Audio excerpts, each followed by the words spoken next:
বাসন্তী পোলাওর জন্য এখানে বাসমতি চাল নিয়েছি, ধুয়ে আমি 15 মিনিট ভিজিয়ে রেখেছিলাম, তারপর জলটা ছেঁকে নিয়েছি।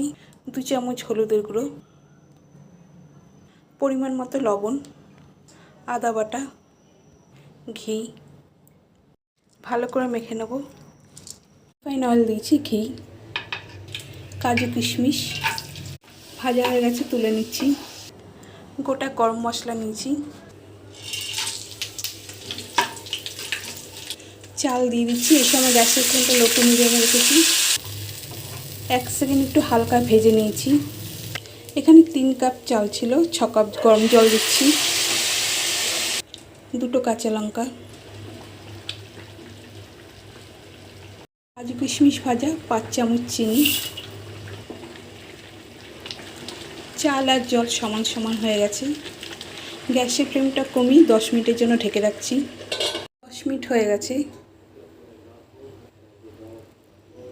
গ্যাসের ফ্লেমটা অফ করে দিলাম। গ্যাসের ফ্লেম অফ করে আর 5 মিনিট রেখে দিচ্ছি।